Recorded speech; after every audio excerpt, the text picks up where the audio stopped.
Oi, gente! Hoje falando então um pouquinho sobre mesa de doces, né? As principais recomendações. Bom, podem ser recomendações diferentes. Primeiro, em relação à quantidade.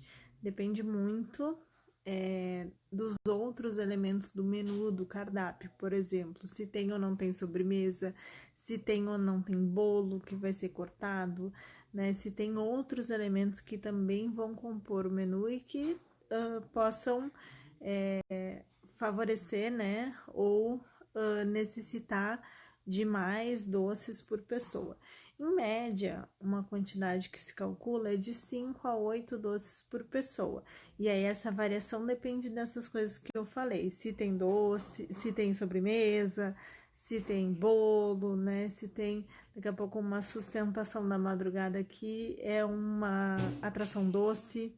Quanto a tipos de doces, depende do perfil do evento. Então, se for um perfil mais jovem, a tendência é que a gente opte, né, ou priorize doces que tenham mais chocolates, menos frutas, mas depende muito do gosto. O que geralmente eu digo para os meus clientes? Primeiro, o gosto deles é muito importante, né? Afinal de contas, o evento é deles.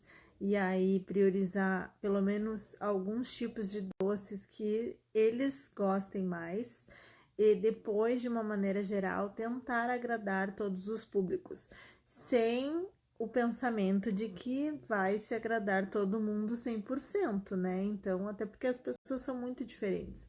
Então, ter alguma coisa que possa ser de agrado do perfil de pessoas de mais idade, por exemplo, como nozes, doce de ovos, algo nesse sentido, né? Ou doces que tenham frutas.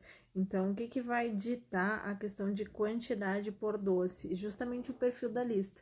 Então, se tem sim algumas pessoas de mais idade, mas não é a grande maioria, então a tendência é não ter que encomendar, né, uma grande quantidade desses doces.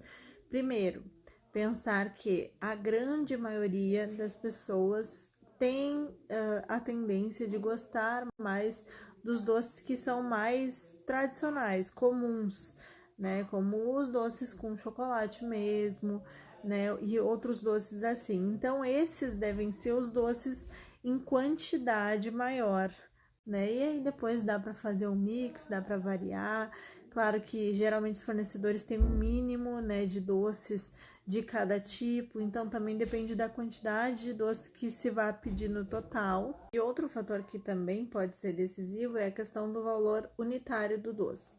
Então, quanto mais simples, digamos assim, ou quanto mais tradicional o doce for, menor o valor unitário. Então, em quantidade, isso pode ser benéfico, né? Priorizar ter quantidades maiores de doces com custo unitário mais baixo e ter outros doces que possam compor a mesa, que sejam um pouco mais decorados, ou um pouco mais caros, ou até mesmo personalizados. Então, isso também vai fazer diferença. Além disso, né, uma boa dica para a mesa de doces é escolher suportes bonitos, né? Então, se você não vai contratar uma empresa que já oferece os suportes, faça a alocação de suportes bonitos, porque sendo o doce gostoso, né, e de qualidade, e tendo suportes bonitos, qualquer mesa vai ficar bonita. E aí você pode complementar, então, essa decoração com as embalagens decoradas. Então, não em grande quantidade, geralmente, né, conforme o número de doces e de pessoas, uma pequena quantidade dessas embalagens decoradas, que são aquelas que com formato de flor, né, as caixinhas, né, com cores diferenciadas também, isso vai ser uma ajuda também para o detalhe do evento. Então, daqui a pouco tem uma cor específica dentro da decoração que pode aparecer nessas embalagens também. Ou priorizar cores neutras, né, que simplificam bem para qualquer perfil de decoração. Então, tons de branco, nude, marrom e tons assim também podem ser uma boa escolha. O ideal é não exagerar nessa quantidade das embalagens, porque elas não precisam ir em todos os doces, mas dão um detalhe legal. É isso, espero ter ajudado. Também, se vocês ficarem com dúvidas ou se tiver algum detalhe que eu não falei, pode me mandar aqui e eu respondo. Se você quiser acompanhar o conteúdo diário, me segue no Instagram e no Facebook e o perfil tá aqui na descrição do vídeo.